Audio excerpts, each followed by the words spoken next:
Praise Lord, जय मसीह। मैं Stanley Macwan, मेरे YouTube channel Hindi Gujarati Bible study में आपका स्वागत है।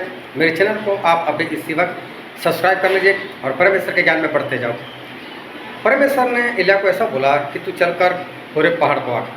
अब होरेब पहाड़ वहाँ से इतना दूर था कि एलिय्याह को 40 दिन 40 रात लगातार चलना पड़ा। और वहाँ पर पहुँचकर परमेश्वर ने एलिय्याह से कुछ बातें की, लेकिन बातें बहुत छोटी थी और बहुत कम बातें थी। अगर यही बातें परमेश्वर को करनी थी तो वो परमेश्वर वहीं पर उसी जगह पर भी एलिय्याह के साथ कर सकते थे, लेकिन परमेश्वर ने ऐसा नहीं कहा। उसको पहाड़ पर बुलाया। तो क्यों बुलाया? 40 दिन 40 रात क्यों चलाया? छोटी सी बात के लिए।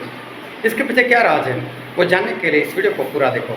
अब हम परमेश्वर के वचन की ओर चले और बाइबल से पहला कुरिन्थी उसका 3रा अध्याय और हम पढ़ेंगे 10वें वचन से लेकर 15 वचन तक। परमेश्वर के उस अनुग्रह के अनुसार जो मुझे दिया गया, मैंने बुद्धिमान राजमिस्त्री के समान नींव डाली और दूसरा उस पर रद्दा रखता है।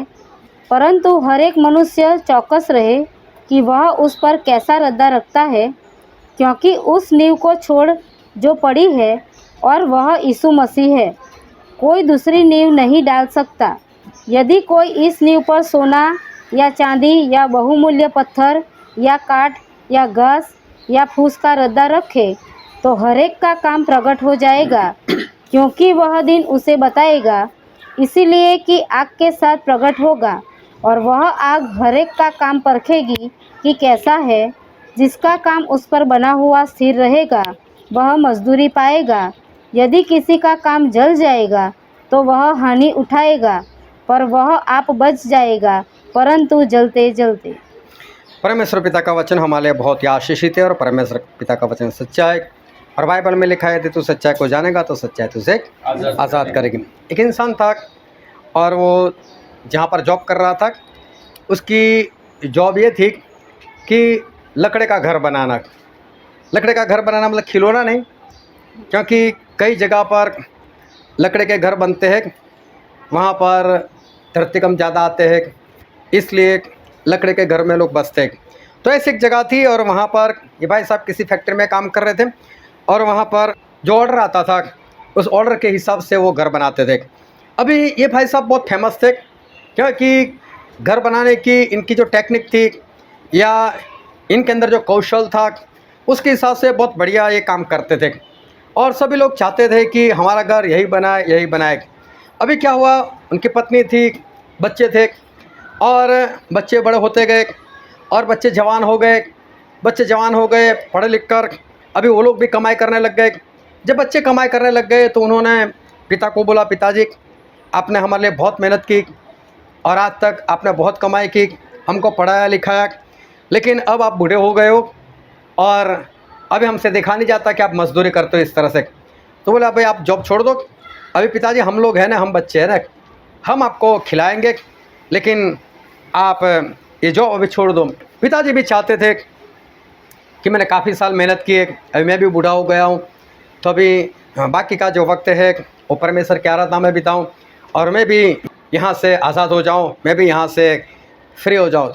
तो ये बूढ़े व्यक्ति अपने मालिक के पास गए और मालिक को बताया कि मालिक अब आप मुझसे रिटायर करो तो अच्छा है, मेरी उम्र हो चुकी है, आप मुझसे रिटायर करो तो अच्छा है, अभी मेरे बच्चे भी अच्छी कमाई करने लग गए, तो अब मुझे कमाई करने की ज़रूरत नहीं, आप मुझे रिटायर कर दो। तो उसके मालिक सोच में पड़ गए और बोला कि आप बहुत अच्छा काम करते हो और आपका नाम भी है चारों ओर और आपकी वजह से मेरे पास ज़्यादा ऑर्डर आते तो आप रहो तो अच्छा है। बोले नहीं बेटे, मैंने बहुत काम कर लिया, आप मुझसे रिटायर करो तो अच्छा है। तो मालिक ने बोला कोई बात नहीं, मैं रिटायर कर देता हूँ, लेकिन एक आखिरी ऑर्डर, बस एक आखिरी घर बनाना है, बस उसको बना दो। उसको बनाने के बाद मैं आपको छोड़ दूँगा, बस आखिरी घर बना दो। कि बूढ़े ने सोचा कि यार कहीं आखिरी घर घर कर कर मुझसे ज़्यादा घर ना बनवा ले और मुझे कहीं रिटायर होने से रोक ना ले। अब इनकी मर्ज़ी नहीं थी घर बनाने की, लेकिन साथ में ये भी मालूम है कि अगर मालिक का काम नहीं क्या हो सकता है, जो भी मेरे पीएफ वगैरह पैसे अगर ना दिए तो बोले चलो अभी आखिरी घर बना ही लेने दो।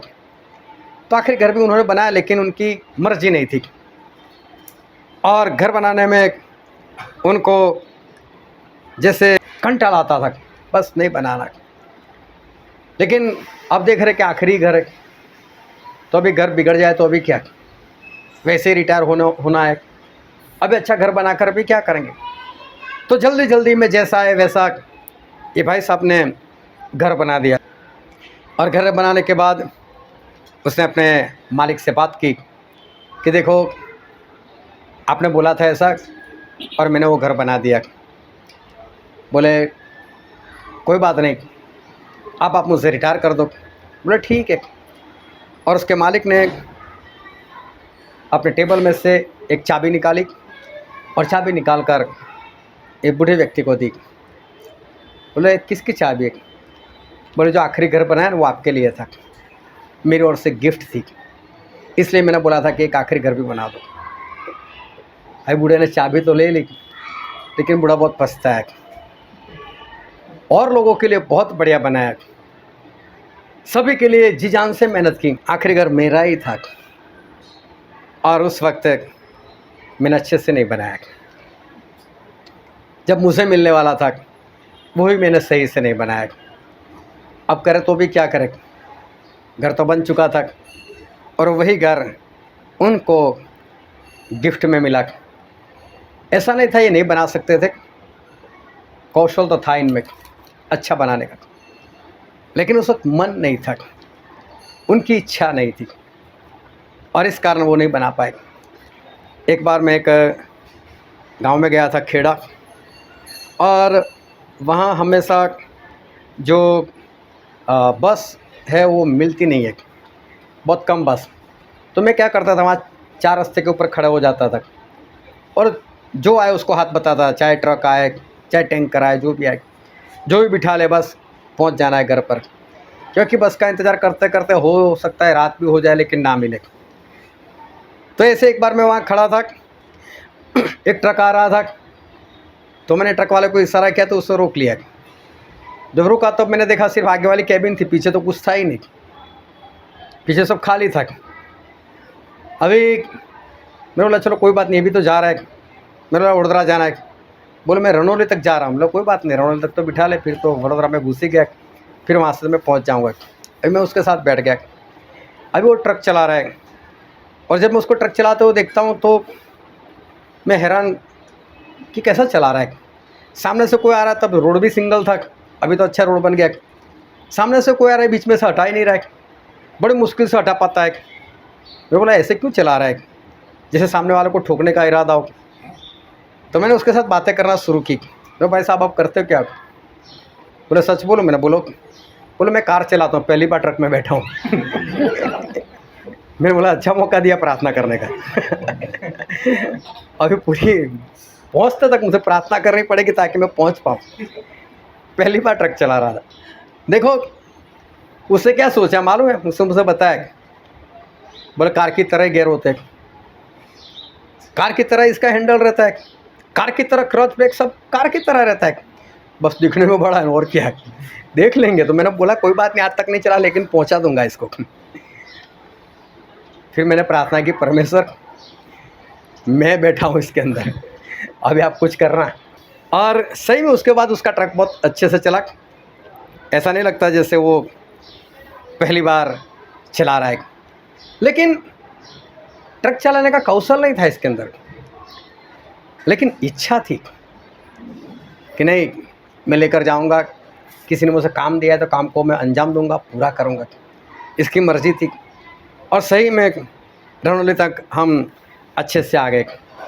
परमेश्वर ने जब इज़राइल लोगों को दर्शन दिया और इज़राइल लोग मिस्र देश से आज़ाद हुए थे और आज़ाद होकर रास्ते में थे, और तभी परमेश्वर ने मूसा को बोला कि मूसा मैं इज़राइल लोगों के साथ बात करना चाहता हूँ, मैं इनके पास आना चाहता हूँ। तो बोला 2 दिन में देता हूँ, 2 दिन में लोगों को शुद्ध कर और पवित्र कर, और तीसरे दिन मैं आऊँगा और इज़राइल लोगों के साथ मैं बात करूँगा। तो मूसा ने सभी को बोल दिया देखो 2 दिन है हमारे लिए, सभी लोग शुद्ध हो जाओ, पवित्र हो जाओ, सारे पापों से आज़ाद हो जाओ, पापों की क्षमा मांग लो, नहा धोकर जिस्मानी तौर से भी शुद्ध हो जाओ, तीसरे दिन हमारे परमेश्वर को मिलने के लिए आने वाले। और सही में ऐसा वो तीसरा दिन आया और परमेश्वर जो है और परमेश्वर इज़राइल लोगों को मिलने के लिए आए। लेकिन ये तो परमेश्वर है, राजाओं के राजा, प्रभु के प्रभु। और जब ऐसे परमेश्वर अगर मिलने के लिए आए तो वो अकेले नहीं आते, उनके पास ढेर सारे स्वर्गदूत हैं। उनका आगे स्वर्गदूत, पीछे स्वर्गदूत, नरसिंगे की आवाज़, भयानक तेज। जैसे समझ लो एक प्रधान आता है तो कैसा आता है, एक राजा निकलता है तो कैसे निकलता है, तो राजाओं का राजा निकलेंगे कैसे निकलेंगे। तो हमारे परमेश्वर उस तरह से मिलने के लिए आए। और एक वचन हम पढ़ते हैं बाइबल में, निर्गमन का पुस्तक उसका 19वां अध्याय उसका 18 वचन। और यहोवा जो आग में होकर सीनै पर्वत पर उतरा था, इस कारण समस्त पर्वत धुएं से भर गया और उसका धुआं भट्ठे का सा उठ रहा था और समस्त पर्वत बहुत काँप रहा था। देखो, परमेश्वर आग के साथ उस पर्वत के ऊपर उतर आए, आग के साथ, और वो पहाड़ जो जलने लग गया और उसके अंदर हमारे परमेश्वर विराजमान है। वहाँ से उन लोगों ने, परमेश्वर ने लोगों से बातचीत की, लोग डर गए और लोगों ने डर के मारे मूसा को बोला, मूसा हम बात नहीं करना चाहते, हमको डर लगता है परमेश्वर से, तू बात कर। तो परमेश्वर ने मूसा को बोला, हाँ मूसा ये लोग ठीक कह रहे, इनको डर लग रहा है, तो ऐसा कर, तू आ जा मेरे पास। और देखो हम बाइबल में पढ़ते हैं निर्गमन का पुस्तक उसका 24वां अध्याय उसका 12 वचन। तब यहोवा ने मूसा से कहा, पहाड़ पर मेरे पास चढ़ा और वहीं रह, और मैं तुझे पत्थर की पटियाएं और अपनी लिखी हुई व्यवस्था और आज्ञा दूंगा कि तू उनको सिखाए। हालेलुया। अभी ध्यान से समझना, परमेश्वर ने बोला मूसा तू ऊपर आ, मेरे साथ पहाड़ पर आ जा, और उस पहाड़ पर मैं तुझे 10 आज्ञाएं दूंगा पत्थर पर लिखी हुई, और भी जो व्यवस्था है वो सारी मैं तुझे लिख कर दूंगा ताकि तू इजराइल लोगों को सिखाए। अभी ध्यान से समझना, मूसा किसी जगह पर है, पहाड़ जल रहा है, उसके पास में जो जगह है जहाँ पर सारे इजराइल लोग हैं वहाँ पर मूसा भी है। अभी परमेश्वर मूसा से बात करे और परमेश्वर की आज मूसा तक पहुँच रही है, मूसा को भी सुनाई दे रहा है, ना परमेश्वर को बोलने में परेशानी हो रही है, ना मूसा को सुनने में परेशानी हो रही है। और फिर भी परमेश्वर क्या बोलते हैं, मूसा पहाड़ के ऊपर आ जा पहले। और कैसे पहाड़ के ऊपर? जो पहाड़ पूरा कांप रहा है। कौन से पहाड़ के ऊपर? जो पहाड़ पूरा जल रहा है और जिसकी लपटे वो बादल के ऊपर जा रही है। इतनी आग जिस पहाड़ के ऊपर है, परमेश्वर बोलते उस पहाड़ के अंदर तू आ। अरे ये कौन सी बात हो गई? अरे परमेश्वर आप मेरे से बात करते हो, मैं सुन सकता हूँ। परमेश्वर आपकी आवाज़ मुझे अच्छे सुनाई देती है, मैं बोलता हूँ आपको सुनाई देता है, चलो परमेश्वर यहीं पर बात कर लेते। मूसा ने ऐसा नहीं कहा। लेकिन जब परमेश्वर की बात मूसा सुन रहे, मूसा की बात परमेश्वर सुन रहे, वहाँ पर सब कुछ आसान है, तो परमेश्वर मूसा को ऐसा क्यों बोल रहे कि मूसा तू पहाड़ के ऊपर आ जाए, वो भी पहाड़ जो कांप रहा है, जल रहा है, उस पहाड़ के अंदर। अरे मूसा तो जाएंगे तो पहाड़ चढ़ेंगे कैसे, क्योंकि वो तो कांप रहा है। अगर ये बिल्डिंग कांपने लगे और बोलो इसके ऊपर चढ़ जाओ तो कौन चढ़ेगा? तो ये तो पूरा पहाड़ है, सीढ़ियाँ भी नहीं है, लिफ्ट भी नहीं है, और मूसा को चढ़ना है। इतना ही नहीं, वो पहाड़ के ऊपर आग लगी हुई है और उस आग के अंदर मूसा को जाना है। मूसा कैसे जाएंगे वहाँ? और काम कितना है? बस 10 हुक्म देना और थोड़ी सी आज्ञा देना, बस इतना ही। वो काम तो परमेश्वर यहाँ भी कर सकते, लेकिन परमेश्वर मूसा को ऐसा बोला नहीं, तू वहाँ पर आ पहाड़ के ऊपर। होरेब नाम का पहाड़ था, तू वहाँ पर ऊपर आ, आग में आग, जलते हुए पहाड़ पर आग, तू उस कांपते हुए पहाड़ के ऊपर आग, मैं वहाँ तेरे से बात करूँगा। अरे ऐसा करने की क्या ज़रूरत थी? क्यों परमेश्वर ने मूसा को होरेब पहाड़ के ऊपर, जलते हुए पहाड़ के ऊपर, कांप रहे हुए पहाड़ के ऊपर बुलाया? और क्यों परमेश्वर ने वहाँ उनसे बात की? क्यों वहाँ परमेश्वर ने उनसे ये व्यवस्था की बात की? बस सुनते रहना, और परमेश्वर आगे चलकर हमें इस बात का उत्तर देने वाले, और इसलिए अपना पूरा ध्यान इस बात में बनाए रखना। एलिया, उन्होंने अहाब से कहा कि अहाब तू और सारे इज़राइल प्रजा इधर उधर होते रहते हो, कभी यहोवा, कभी बाल, कभी बाल, कभी यहोवा, ऐसा नहीं चलेगा। या तो बाल परमेश्वर या तो यहोवा परमेश्वर, दो में से एक को मानो। और हम परमेश्वर से विनती करेंगे, और जो परमेश्वर बलि आग के जरिए दे, बलि को ग्रहण करे, वो सच्चा परमेश्वर। अगर बाल आग भेजे तो बाल परमेश्वर, यहोवा भेजे तो यहोवा परमेश्वर। पहाड़ पर सब लोग इकट्ठा हुए, बाल के लोगों ने बहुत चिल्ला कर बाल को बुलाया, लेकिन कोई नहीं आया, कोई था ही नहीं। लेकिन एलिय्याह के कहने से परमेश्वर ने आग भेजी, और सभी को पता चल गया कि हाँ, यहोवा के सिवा और कोई परमेश्वर है नहीं। और फिर एलिय्याह ने तलवार निकाली, और बाल के जो झूठे भविष्यवक्ता थे उन सभी को मार दिया। जब इजेबेल जो रानी थी, आपकी पत्नी थी, उसको ये बात पता चली तो उसने शपथ खाई कि कल सुबह मैं एलिय्याह को ख़त्म कर दूंगी। अब एलिय्याह डर गए, और एलिय्याह वहाँ से भाग गए, और भागकर जंगल में चले गए। और जंगल में एक पेड़ था, उस पेड़ के नीचे थकान के मारे सो गए। लेकिन एलिय्याह तो छोड़ दिया वो। अभी क्या हुआ, वहाँ पर एक स्वर्गदूत आए। स्वर्गदूत ने आकर एलिय्याह को जगाया, एलिय्याह उठ। एलिय्याह भारी थकान में, भारी नींद में जैसे वैसे उठे, तो स्वर्गदूत ने रोटी दी। एलिय्याह देख नहीं रहे कि स्वर्गदूत एक बस खाली रोटी, पानी दिया तो पानी पी लिया। थके इतने थे, डर भी इतना था, और नींद भी इतनी थी, वापस सो गए। स्वर्गदूत ने फिर उठाया, एलिय्याह उठ, यहाँ से तुझे बहुत दूर जाना है, ले रोटी खा, ले पानी पी। अरे बोले कितना दूर जाना है? अरे बोले यहाँ से तुझे परमेश्वर ने पूरे पहाड़ के ऊपर, जहाँ पर मूसा को 10 आज्ञा दी थी, वहीं पर बुलाया है। अरे वो तो मिस्र में है, मैं तो इजराइल में हूँ, तकरीबन 250 किलोमीटर का अंतर है। मेरे पास कोई गाड़ी नहीं, प्लेन नहीं, कुछ भी नहीं था ही नहीं उस जमाने में कुछ। एलिय्याह ने कुछ नहीं बोला, परमेश्वर वहाँ पर बुलाया। तो चलो कोई बात नहीं, मैं जाता हूँ। और बाइबल में एक वचन पढ़ते हैं, पहला राजा उसका 19वां अध्याय और उसका 7 और 8 वचन। दूसरी बार यहोवा का दूत आया और उसे छूकर कहा, उठकर खा, क्योंकि तुझे बहुत लंबी यात्रा करनी है। देखो, स्वर्गदूत ने बताया तुझे बहुत लंबी यात्रा करनी है, दूर तक जाना है। फिर आगे, तब उसने उठकर खाया पिया, और उसी भोजन से बल पाकर 40 दिन रात चलते चलते परमेश्वर के पर्वत होरेब को पहुंचा। हालेलुया। अभी एलिय्याह कितने दिन चले? 40 दिन रात। 40 दिन और 40 रात लगातार चले, वो कहीं पर नहीं रुके। उसके बाद ना पानी पिया, ना खाना खाया। 40 दिन 40 रात लगातार चलकर एलिय्याह परमेश्वर के पहाड़ होरेब को वहाँ पर पहुँचे। वहाँ पर फिर परमेश्वर मिले, और परमेश्वर पूछा, एलिय्याह यहाँ पर क्या कर रहा है? देख, मेरे पास एक जगह है, इसी पहाड़ के ऊपर एक गुफा है, तो गुफा में चला जा, मैं वहाँ पर तेरे से आकर मैं बात करने वाला हूँ। और फिर एलिय्याह चले गए गुफा में, और परमेश्वर के आने से पहले वहाँ पर आंधी तूफान आया, धरती कंप हुआ, आग आई, लेकिन कहीं पर भी परमेश्वर नहीं दिखाई दिए। एलिय्याह बाहर भी नहीं निकले। उसके बाद परमेश्वर की एक आवाज़ आई, एलिय्याह एलिय्याह। और परमेश्वर ने एलिय्याह से वहाँ एक बात की, और बहुत ध्यान से समझते हैं कि परमेश्वर ने एलिय्याह से बात क्या की।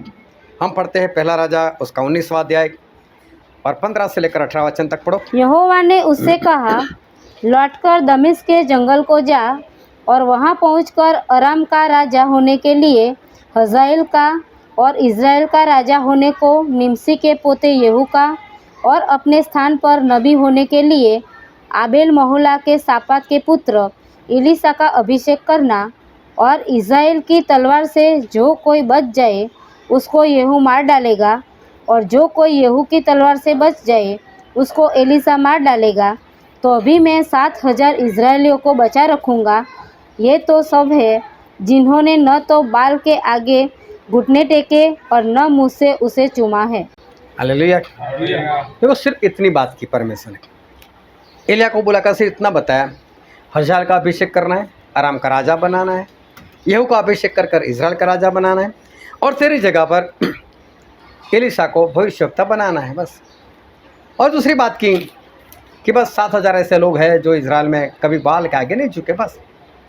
अभी देखो, ये बात जहाँ पर एलिया बैठे थे, सो गए थे, उस पेड़ के नीचे परमेश्वर बात नहीं कर सकते थे? वहाँ पर बात नहीं की, लेकिन वहाँ पर क्या बोला? परमेश्वर के पहाड़ होरेब को आ जा। परमेश्वर को नहीं मालूम इसको वहाँ जाने के लिए 40 दिन 40 रात लगातार चलना पड़ेगा। और देखो इतना चलकर वहाँ पर भेजे, फिर वहाँ जाकर भी परमेश्वर ने बात नहीं की। बोला अभी भी बस गुफा है, गुफा में चला जाए।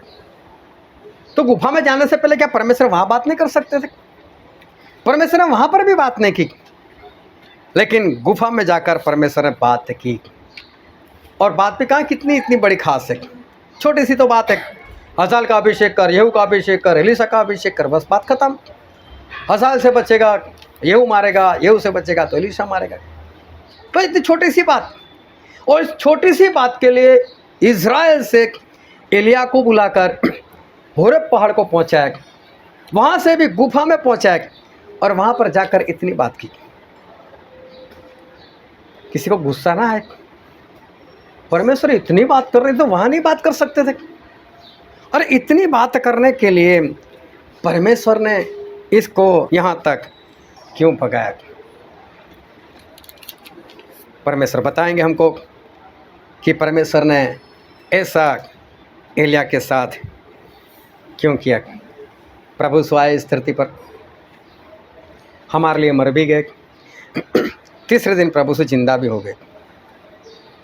तीसरे दिन जिंदा होने के बाद एक बार चेले लोग एक कमरे में इकट्ठा थे, वहाँ अचानक से बंद कमरे में प्रभु यीशु आ गए। ए तुम्हें शांति हो। सभी लोग डर गए, बोले क्या है क्या है? अरे बोलो मैं कोई भूत प्रेत नहीं हूँ, मैं यीशु हूँ, मैं जिंदा हो गया हूँ। और देखो मैं आत्मा नहीं हूँ, अगर आपके पास कुछ खाना तो दे दो मुझे, मैं खा सकता हूँ। आत्मा नहीं खाती, मुझे शरीर है, मैं खा सकता हूँ।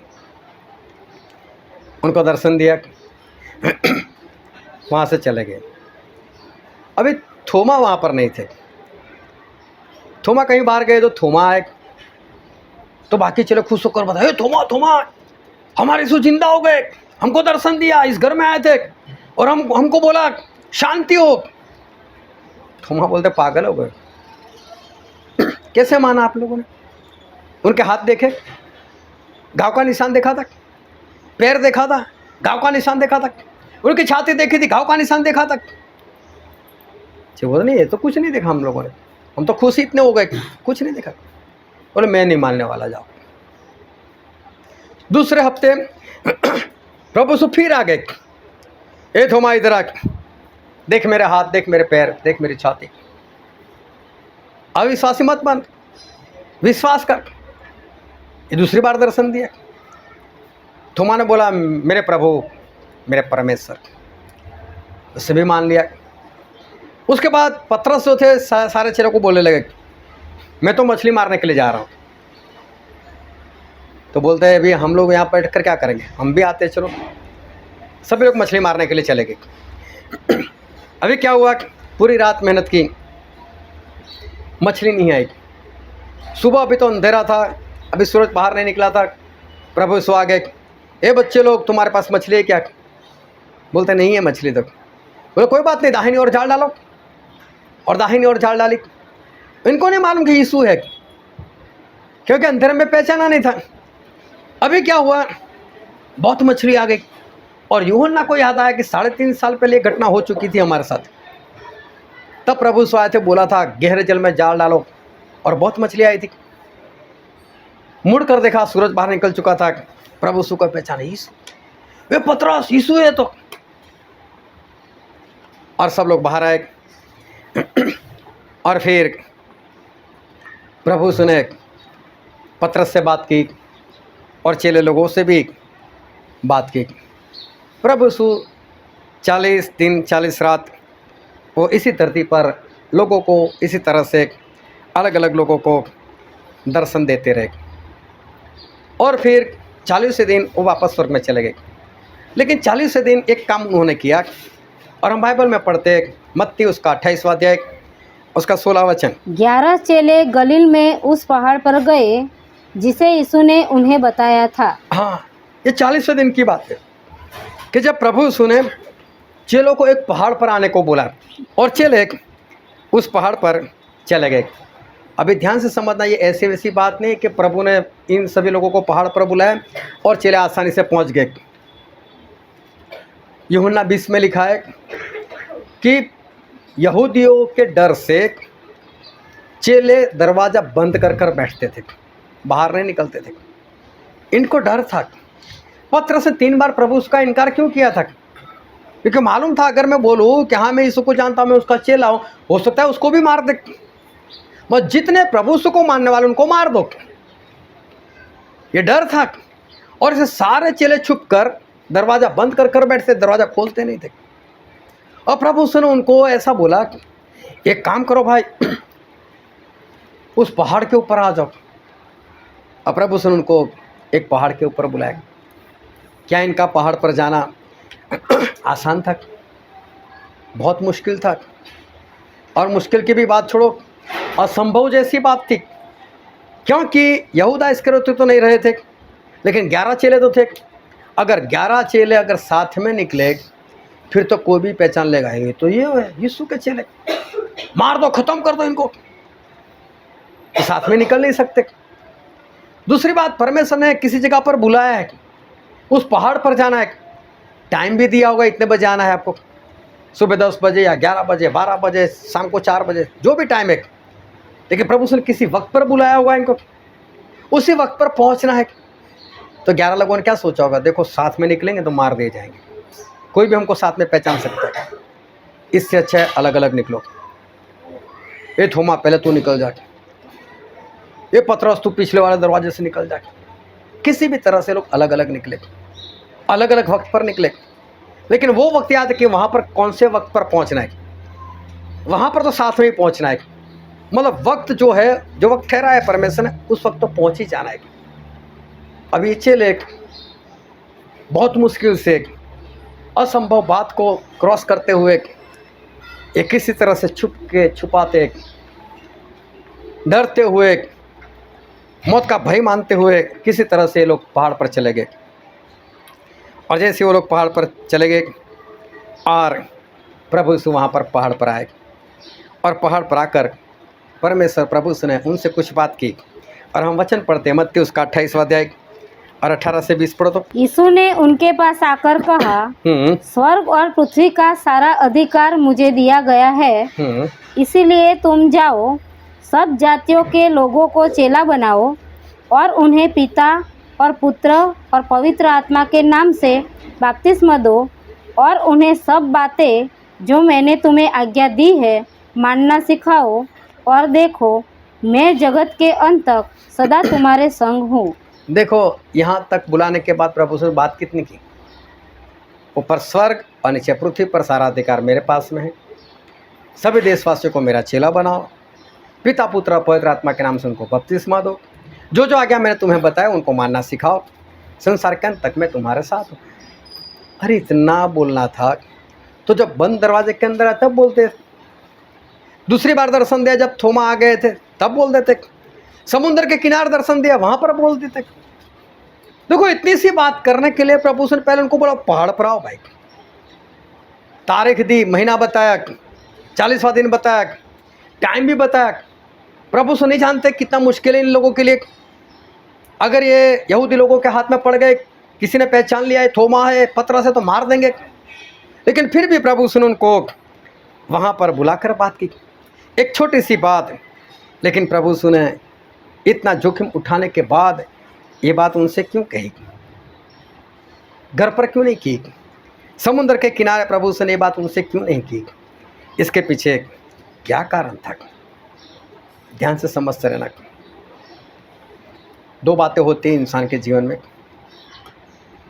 एक होता है कौशल, कौशल इंग्लिश में बोलते हैं स्किल। हो सकता है आप ड्राइवर हो और कार बहुत अच्छी तरह से चला सकते हो, आप इंजीनियर हो, किसी चीज़ को बहुत अच्छी तरह से मैन्युफैक्चरिंग कर सकते हो, आप वकील हो, केस बहुत अच्छी तरह से लड़ सकते हो, आप टीचर हो, बहुत अच्छी तरह से बच्चे को सिखा सकते हो। इसको कहते हैं स्किल, या हिंदी में उसको बोलते हैं कौशल। ये आपके पास बहुत अच्छा है, दूसरी बात है आपकी इच्छा, आपकी इच्छा शक्ति, विल पावर। ध्यान से समझना। एक बॉक्सर हो गया, उसका नाम था मोहम्मद अली, और अपने ज़माने में बहुत मशहूर थे और फाइट बहुत बढ़िया लड़ते थे। एक बार किसी पत्रकार ने उनसे कहा, आपके पास लड़ाई का कौशल बहुत बढ़िया है, आपकी स्किल लड़ने की बहुत बढ़िया है। और उन्होंने बोला, नहीं, स्किल की बात मत करो, मेरी इच्छा की बात करो। बोले, क्यों? बोले, मेरी स्किल कभी कभी मुझे गिरा देती है रिंग में, लेकिन अंदर से मेरी इच्छा प्रकट होती है, एक बार खड़ा हो जा, एक बार लड़ तू इससे, तू मारेगा इसको। और अंदर से एक इच्छा शक्ति मेरी प्रकट होती है, उसके कारण मैं उठ जाता हूँ। मतलब मेरी स्किल तो हो सकता है मुझे गिरा दे, लेकिन मेरी जो इच्छा है वो इच्छा मुझे अंदर से उत्तेजित करती कि उठ और तो सामने वाले को मार, हार मत मान, तो जीत जा। और बाद में मैं जीत जाता हूँ। मेरी स्किल, मेरा कौशल मुझे गिरा देता है, लेकिन मेरी इच्छा वो मुझे उठाती। हमारे जीवन में ये दोनों बातें होनी चाहिए, काम करने का कौशल भी होना चाहिए, स्किल भी होनी चाहिए, और साथ में वो काम करने की इच्छा वो भी हमारे जीवन में होनी चाहिए।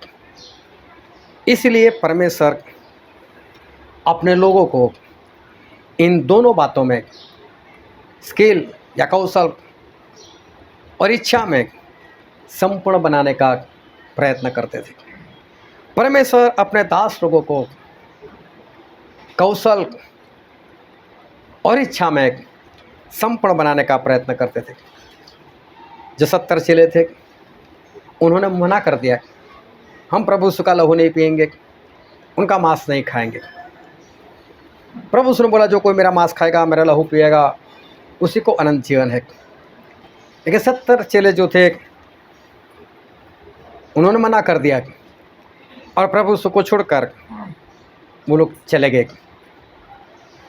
क्या ये प्रभु यीशु का लहू मांस नहीं खा पी सकते थे? क्या इनमें ये कौशल नहीं था?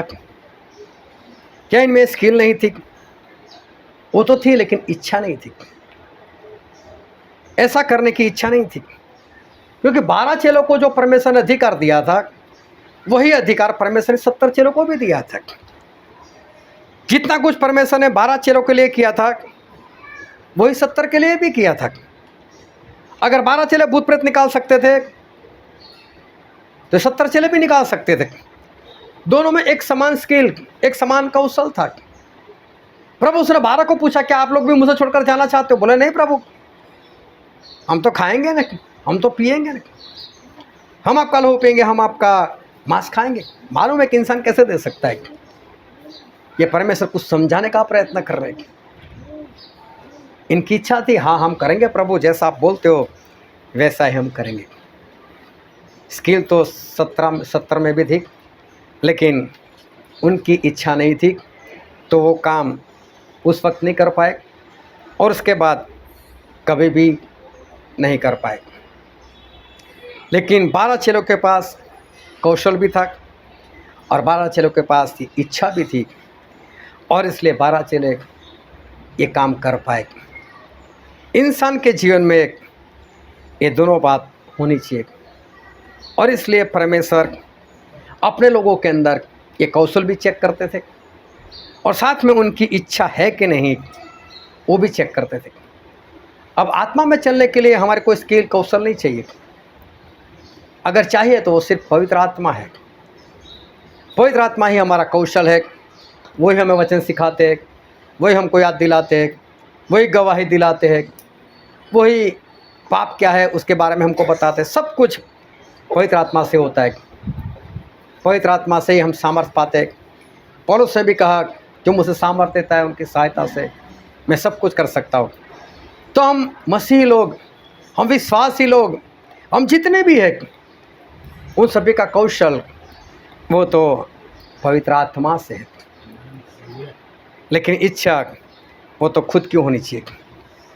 अगर पवित्र आत्मा है, कौशल है, लेकिन अगर इंसान की अगर इच्छा ना हो वो कुछ नहीं कर सकता।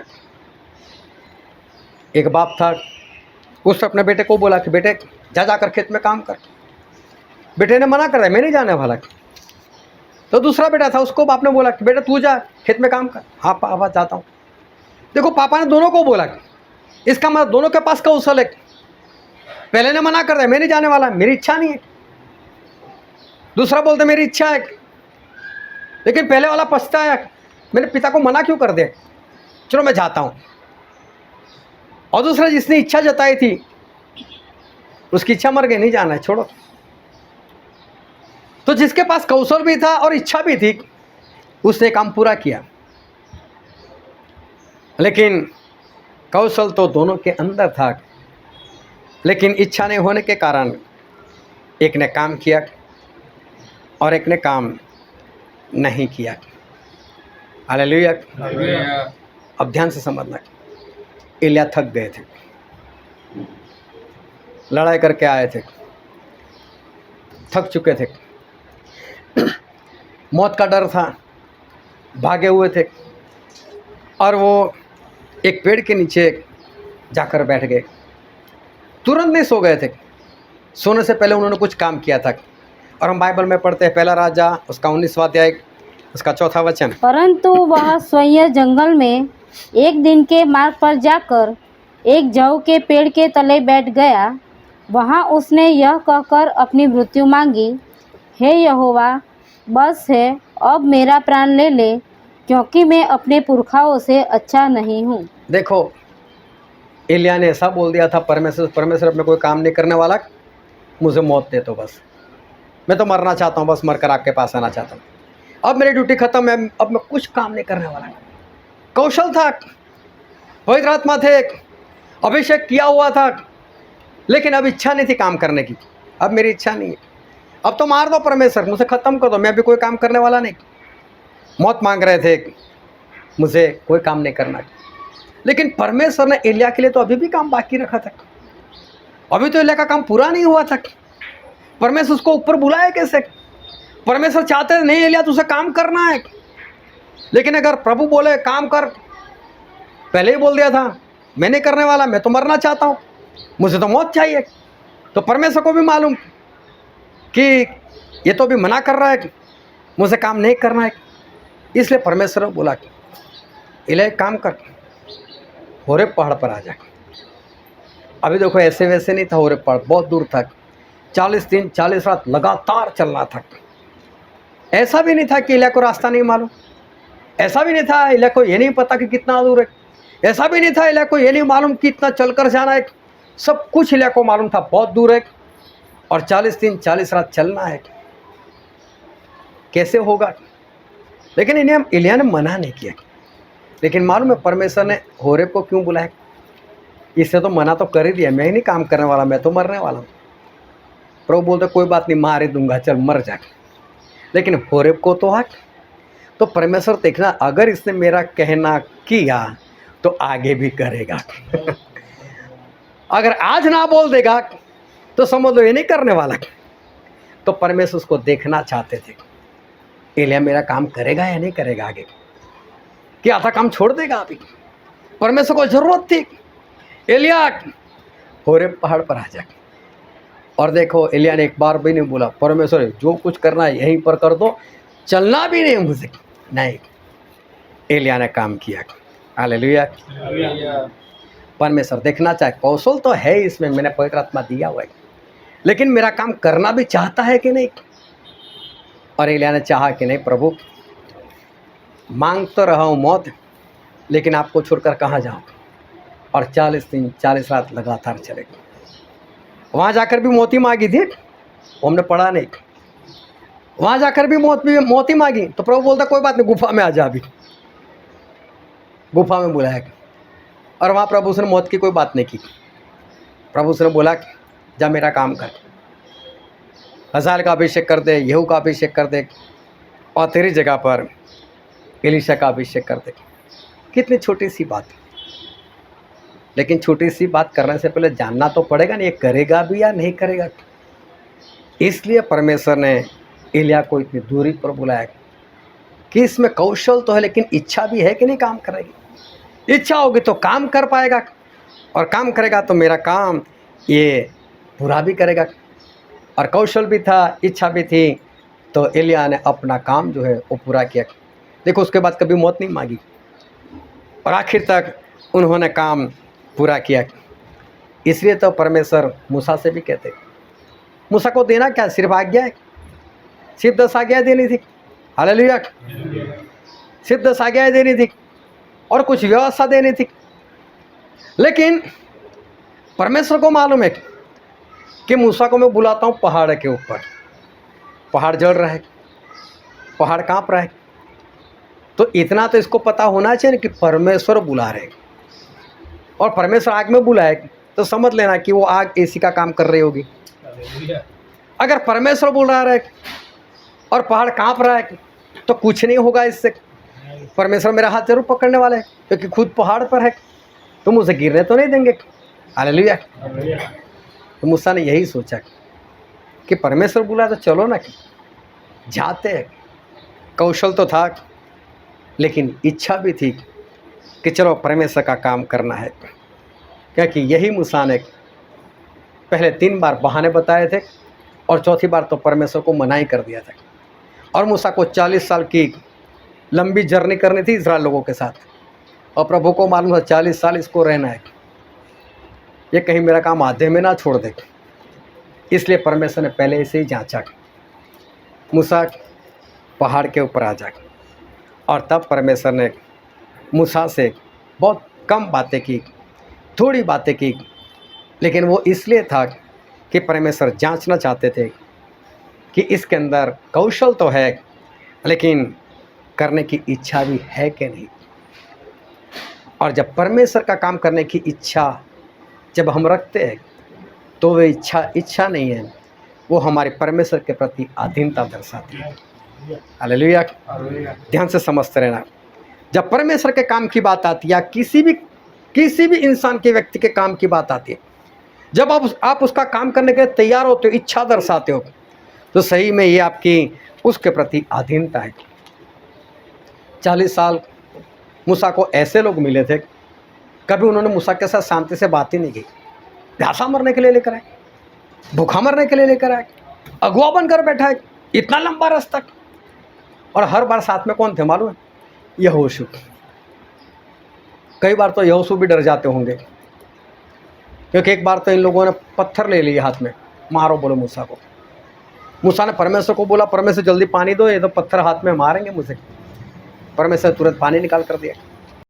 यहोशू ने सब कुछ देखा था। यहोशू बोल सकते थे, मूसा किसी और को चुन लो, मैं आपके साथ नहीं रह सकता, आपके साथ रहूँगा कहीं ये लोग मुझे ना मार दे, मुझे ना ख़त्म कर दे, मैं नहीं रहना चाहता।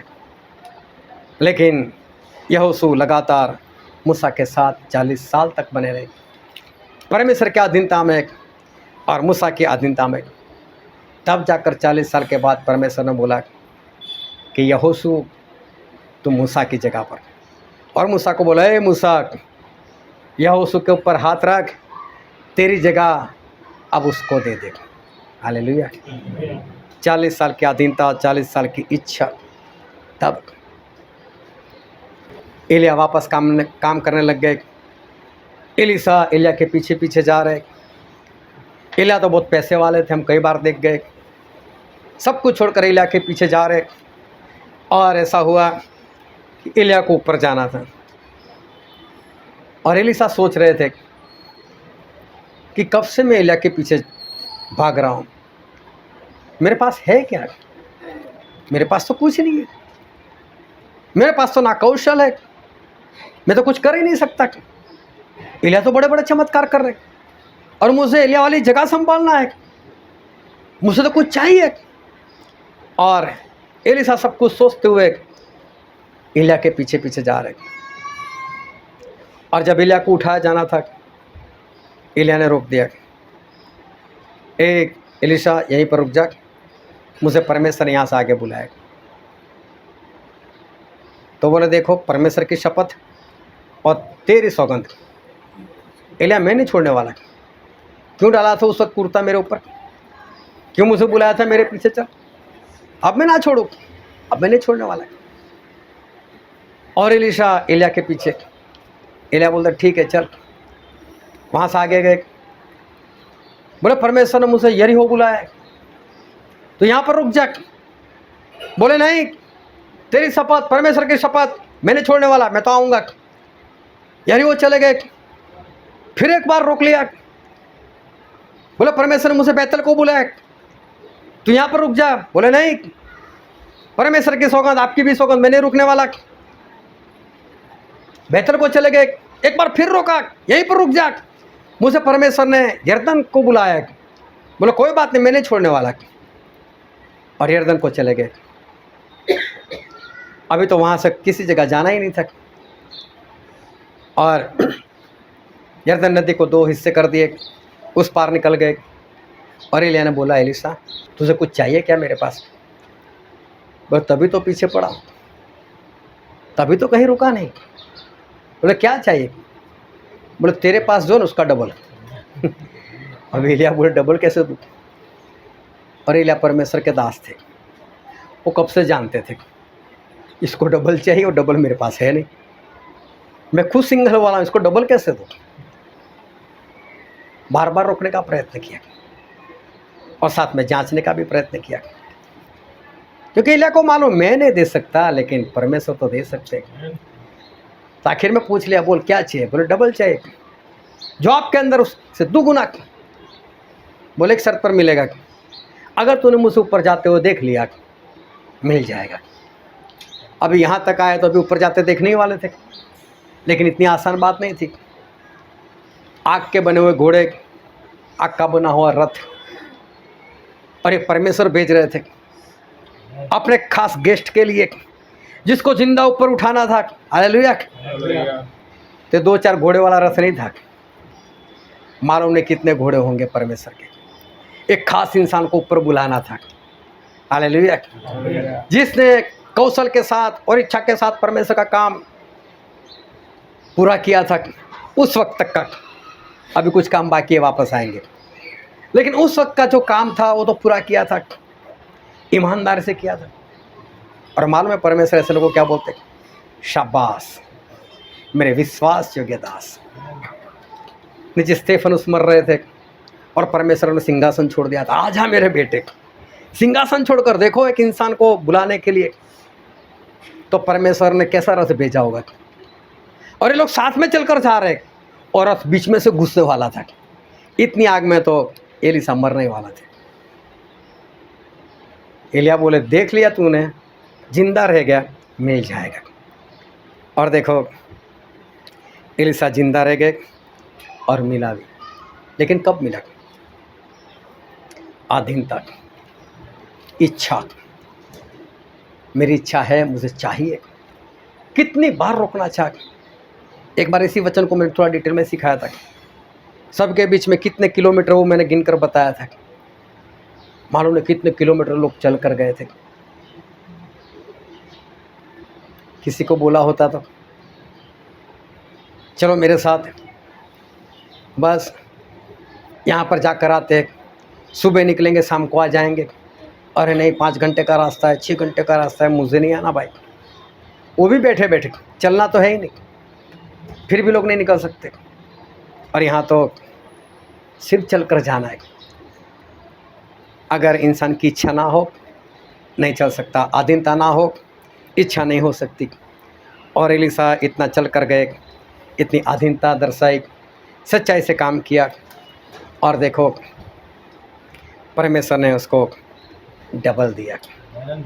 अब एलीशा के पास भी एलिया से डबल वाली बात आ गई।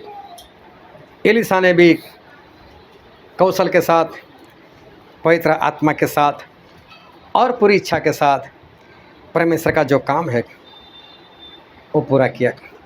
अभी ध्यान से समझ लग, अगर आपके पास कौशल है, स्किल है आपके पास, लेकिन अगर आपके पास इच्छा नहीं है तब कुछ नहीं कर सकते। वो करने की अधीनता नहीं है तो आप कुछ नहीं कर सकते। अगर समझ लो आप कुछ बजा सकते हो, जैसे कीबोर्ड है, बोंगो है, ढोल है, कोंगो है, खंजरी है, बहुत कुछ है। अगर आप उसको बजा सकते हो, यह है आपके पास कौशल, क्या बजा सकते हो। लेकिन इच्छा नहीं होगी ना, तो आप आराधना में कभी नहीं बजा पाओगे उसको। हालेलुया। ध्यान से समझना, अगर आपकी इच्छा नहीं होगी ना, कभी नहीं बजा पाओगे। जितने लोग बजाते हैं वो भी ध्यान से समझना, कोई देता है तो आप बजा लेते हो। अगर आपकी सही में इच्छा होगी ना, आप खर्च करोगे इसके लिए, मुझे बजाना है, मुझे काम करना है, मुझे परमेश्वर की आराधना करनी है, मुझे परमेश्वर के लिए बजाना है। उस वक्त आप जेब में हाथ डाल सकोगे, बाहर जाकर कुछ खर्च कर सकोगे और इस काम को आप पूरा कर सकोगे। चाहिए नहीं कुछ, सब कुछ है हमारे पास। ये मत समझना कि संगत के लिए मैं कुछ मांग रहा हूँ, सब कुछ है हमारे पास। एक कीबोर्ड ने 2-2 कीबोर्ड पड़ा है, 3 कीबोर्ड पड़े हैं हमारे पास, उसकी बात नहीं। एक स्पीकर नहीं है हमारे पास, 2-2 स्पीकर पड़े हुए, उसकी बात नहीं है, मांगने की बात नहीं है। मैं आपकी इच्छा की बात कर रहा हूँ कि जिसके अंदर इच्छा होती है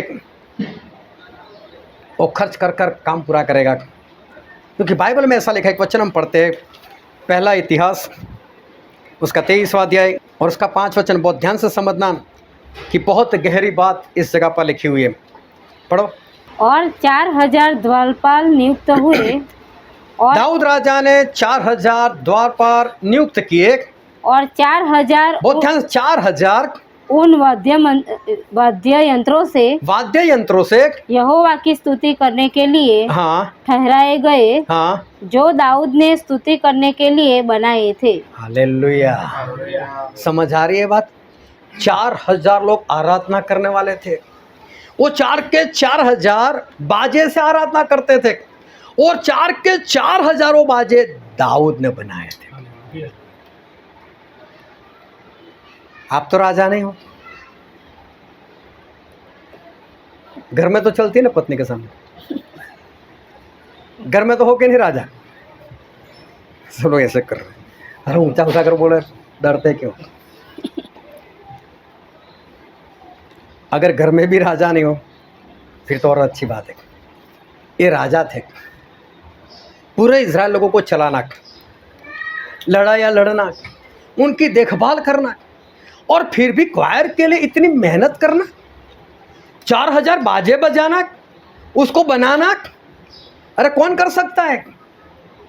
कौशल तो था, लेकिन राजा थे, बोल सकते जाओ यार बाजार से खरीद कर लेकर आओ, लेकिन कौशल था बनाने का।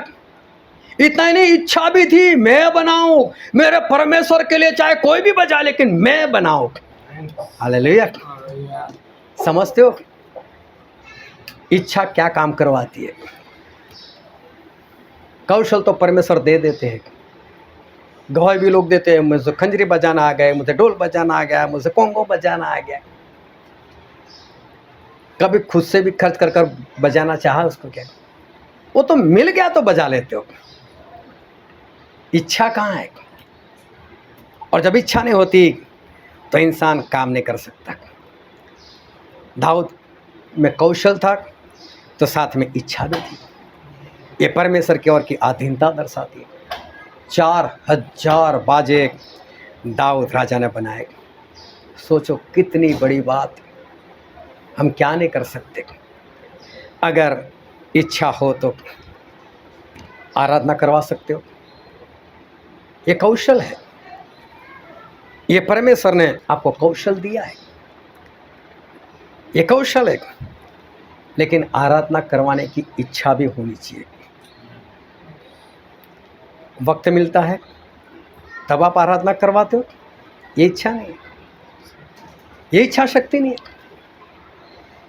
ये परमेश्वर ने मुझे दिया है, ये कौशल मुझे परमेश्वर ने दिया, मुझे करना है। मैं सारे काम बंद कर कर भी इस काम को पहले करूंगा। इसको बोलते इच्छा।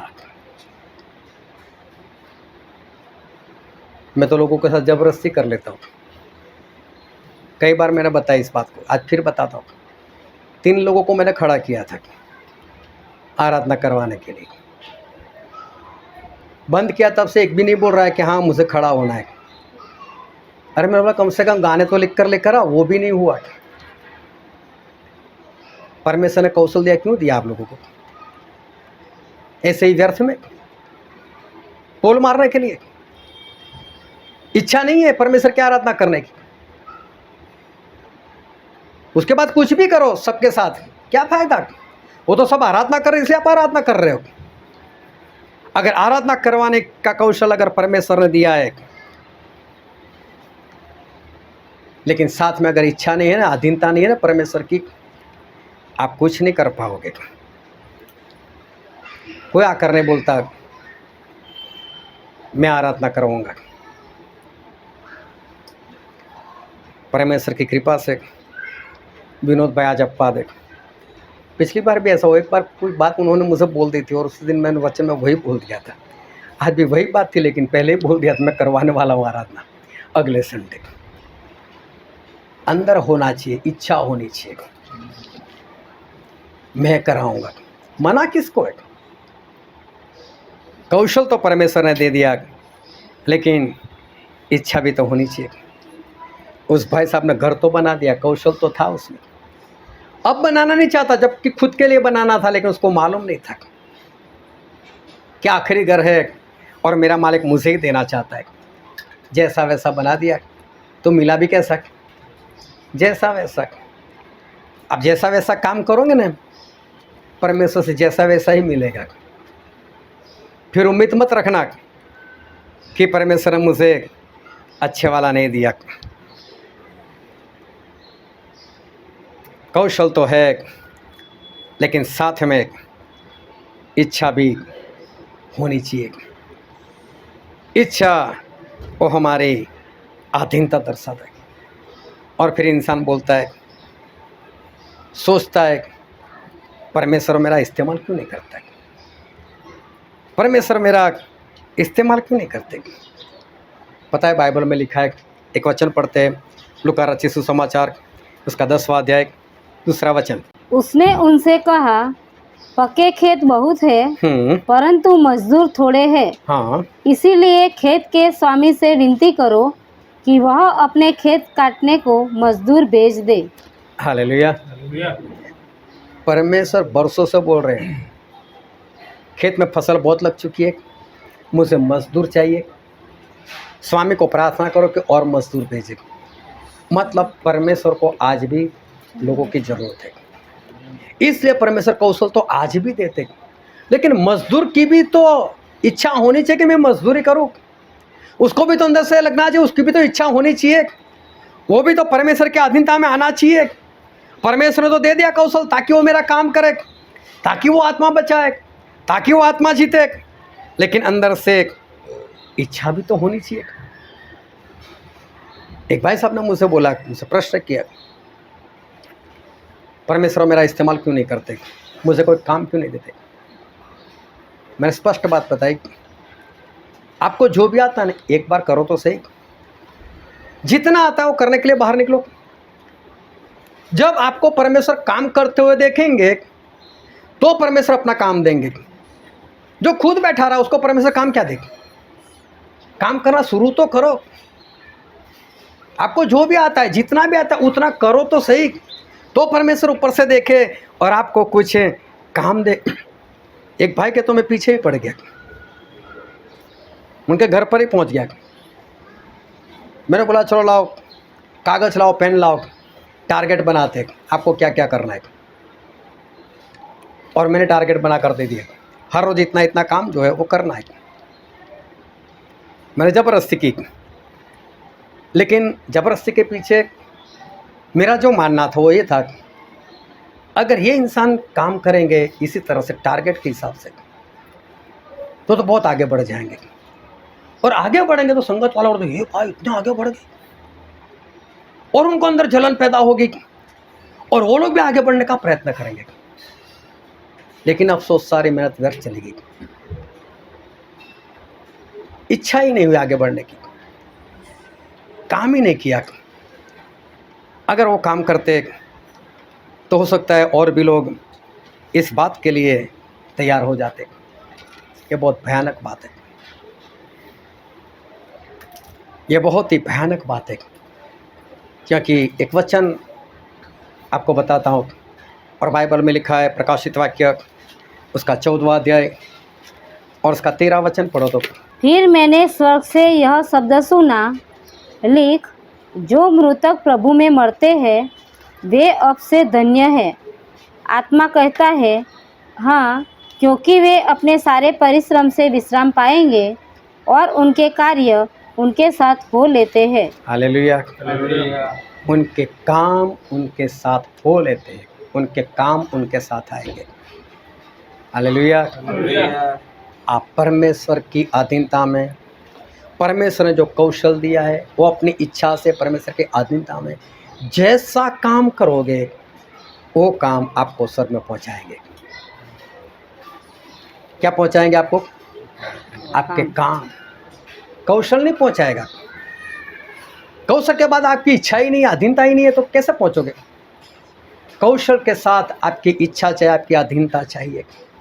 ये दोनों बातें जब मिल जाएगी आपके जीवन में, कौशल तो परमेश्वर ने दे दिया, आत्मा तो दे दिया परमेश्वर ने, बजाना सिखा दिया, गवाही देना सिखा दिया, वचन देना सिखा दिया, आराधना करना सिखा दिया, बाहर निकलना सिखा दिया, लेकिन आपकी इच्छा नहीं होगी, आप परमेश्वर को अधीन नहीं होंगे और एक काम नहीं करोगे तो कोई काम नहीं कर पाओगे।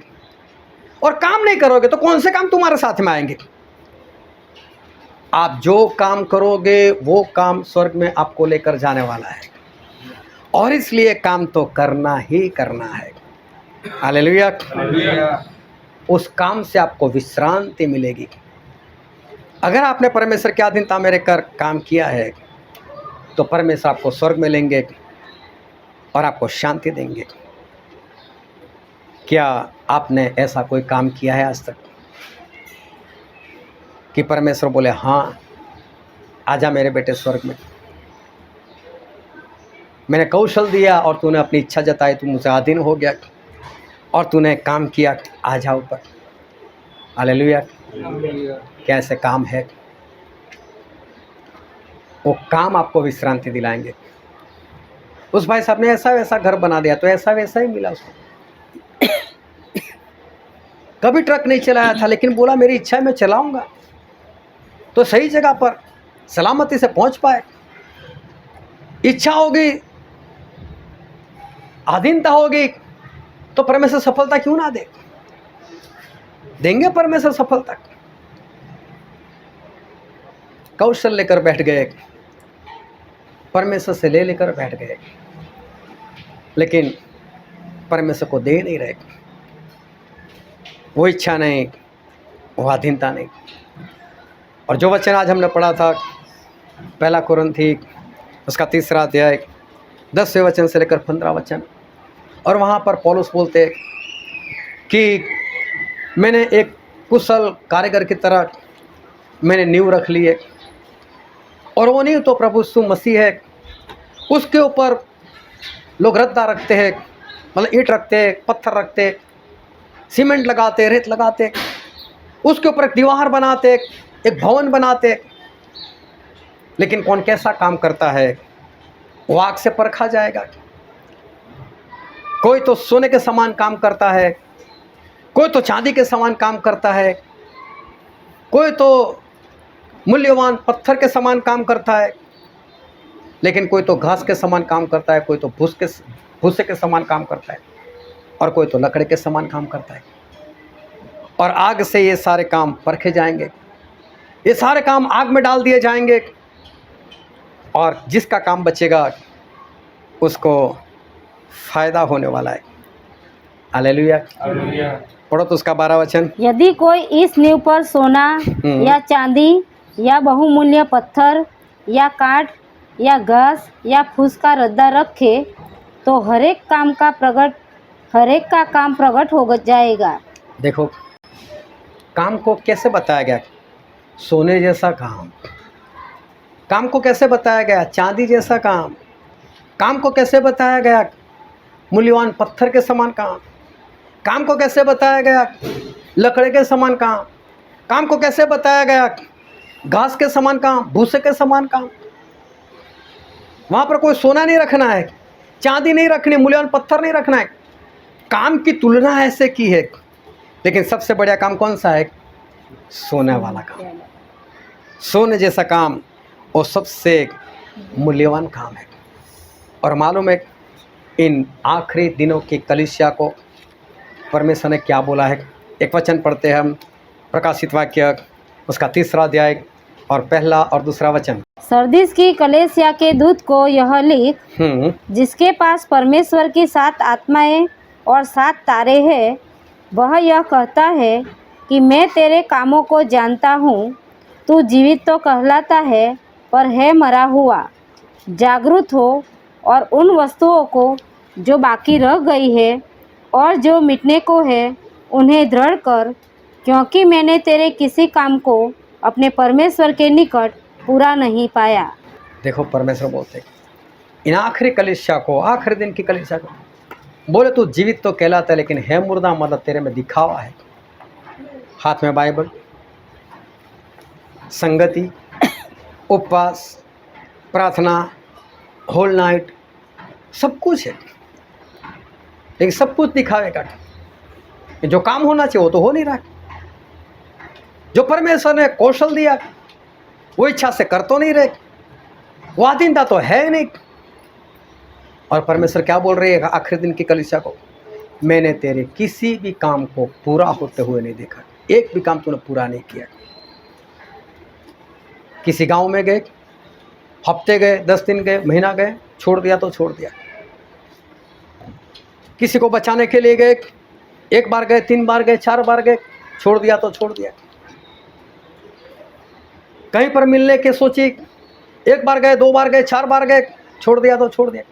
कोई काम पूरा ही नहीं किया। बोले परमेश्वर दिखावा तो बहुत किया, लेकिन किसी भी काम को पूरा नहीं किया। और ऊपर तो हमारे काम ही आने वाले। तो जब काम ही नहीं है तो ऊपर लेकर क्या जाएगा? झूठ बोलते लोग कि हम खाली हाथ आए और खाली हाथ जाएंगे। नहीं, जरूर खाली हाथ आए, लेकिन हमारे काम को साथ लेकर जाएंगे। वो चाहे अच्छे काम, चाहे बुरे काम।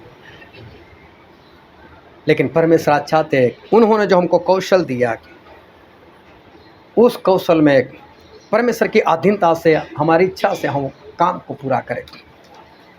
अगर काम को पूरा करोगे, कौशल के साथ अपनी इच्छा रखोगे, परमेश्वर की अधीनता रखोगे, तो आप काम कर पाओगे। और जितने लोगों के पास, बहुत ध्यान से समझना, परमेश्वर का दिया हुआ कौशल और अपनी अधीनता है, मतलब इच्छा है, उसका काम सोने से कम कभी हो ही नहीं सकता। उसका काम सोने के जैसा ही होगा। क्यों? उसकी इच्छा है, उसकी मर्जी है। और भाई साहब हर घर बहुत बढ़िया बनाते थे, क्योंकि हर वक्त उनकी इच्छा थी मेरा नाम हो, मेरा नाम हो। हर घर अच्छा बनाया था, लेकिन आखिरी ही टेढ़ा मेढ़ा बना दिया, क्योंकि उस वक्त उनकी इच्छा नहीं थी। जो इच्छा से, अधीनता से और कौशल से काम करता है, उसका काम सोने के जैसा ही रहेगा, चांदी जैसा भी नहीं रहेगा। उसका काम हमेशा उत्तम रहेगा। बड़ी बड़ी बातें बंद करो, बस परमेश्वर की अधीनता में आ जाओ। परमेश्वर आपको जो कौशल दिया है, जो स्किल दी है, जो आपको टैलेंट दिया है, उसको अपनी इच्छा में और परमेश्वर की अधीनता में बढ़ाओ। वो काम करो, उसको पूरा करो, ताकि स्वर्ग में परमेश्वर आपको अच्छी जगह दे, अच्छा घर मिले। हालेलुया। आओ सभी अपने आंखों को बंद करें, अपने मस्तकों को प्रभु से आगे झुकाए। जो हमारे राजाओं के राजा है, जो प्रभु के प्रभु, जो हमारे बीच में उपस्थित है, जो हमसे बहुत प्रेम करते हैं। मेरे प्रियो, ये वक्त है कि हम अपने आप को जांचें, हम अपने आप को परखें। ये वक्त है कि हम अपने अंदर देखें कि हमारे परमेश्वर ने मुझे कौन सा कौशल दिया है, मैं कौन सा काम कर सकता हूँ। क्या मैं अच्छी गवाही दे सकता हूँ? क्या मैं अच्छे सुर में गाना गा सकता हूँ, आराधना कर सकता हूँ? क्या मैं कोई बाजा बजा सकता हूँ? क्या मैं परमेश्वर के वचन दे सकता हूँ? क्या मैं कोई गाने लिख सकता हूँ? मैं क्या काम कर सकता हूँ? परमेश्वर मुझे क्या दिया हुआ है?